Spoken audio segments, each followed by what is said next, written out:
Hello student, welcome back to our channel chemistry champion. आजच्या लेक्चरमध्ये आपण पाहणार आहे इलेक्ट्रोनेगेटिव्हिटी म्हणजे काय. तर चॅनलला सबस्क्राईब केलं नसेल तर लगेचच चॅनलला सबस्क्राईब करून घ्या. So let start. For example, 3 houses आहे पी, क्यू, आर आणि 2 मुलं आहे, एक टॉम आणि एक जॉन. टॉमचा हाऊस आहे पी आणि जॉनचा हाऊस आहे आर. आणि जे क्यू हाऊस आहे ते दोघांचंही आहे, दोघांनी शेअर केलेलं आहे. टॉम आणि जॉन हे दोघं भाऊ आहेत. आता आपण या उदाहरणाच्या सहाय्याने हे समजून घेऊया की what is electronegativity. For example, 2 atom आहे एक्स आणि वाय. एक्स ॲटमनी आणि वाय ॲटमनी दोघांनीही एका इलेक्ट्रॉनला शेअर केलेलं आहे आणि त्यांच्यामध्ये कोव्हॅलेंट बॉन्डचं फॉर्मेशन झालेलं आहे. आणि जे ॲटम जे शेअर पेअर ऑफ इलेक्ट्रॉन, बॉन्डमधले शेअर पेअर ऑफ इलेक्ट्रॉनला स्वतःकडे ओढतात त्याला आपण इलेक्ट्रोनेगेटिव्हिटी असं म्हणतो. फॉर एक्झाम्पल, एक्स ॲटमचा nucleus exert force on share pair of electron.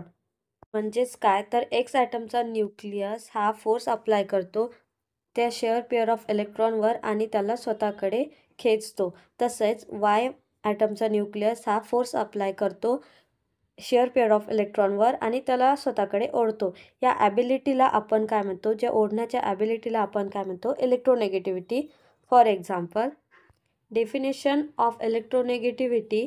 इलेक्ट्रोनेगेटिव्हिटीची definition काय, the ability of an atom to attract share pair of electron towards itself in a covalent bond.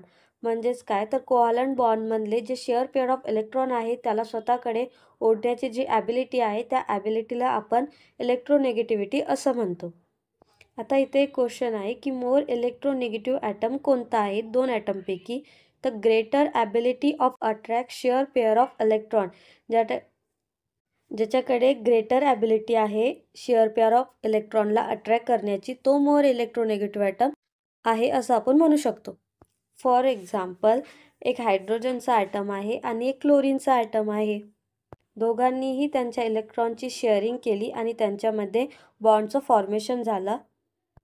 परंतु त्या बॉन्डमध्ये हायड्रोजनचा जो ॲटम आहे तो हायड्रोजनचा ॲटमचा जो न्यूक्लियस आहे तो वीकली अट्रॅक्ट करतो share pair of इलेक्ट्रॉनला.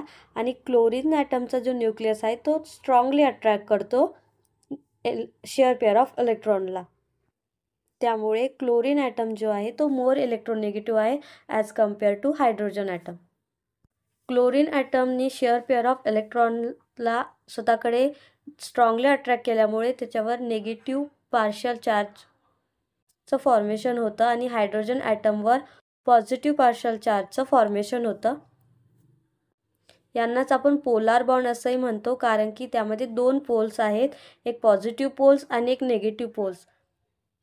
क्लोरीनकडे negative pole आहे आणि हायड्रोजनकडे पॉझिटिव्ह पोल्स आहे. Polar bond, non polar bond काय आहे हे आपण सेकंड लेक्चरमध्ये पाहूया. आय होप तुम्हाला इलेक्ट्रोनेगेटिव्हिटी म्हणजे काय आणि इलेक्ट्रोनेगेटिव्हिटीची डेफिनेशन काय आहे हे कळालं असेल. जर का तुम्हाला व्हिडिओ आवडला असेल तर चॅनलला लाईक करा, सबस्क्राईब करा आणि शेअर करायला विसरू नका. Thank you so much for watching my video on chemistry champion channel. जर का काही डाऊट असतील तर मला कमेंट करा, मी नक्की तुमच्या प्रश्नांची उत्तरे देईल.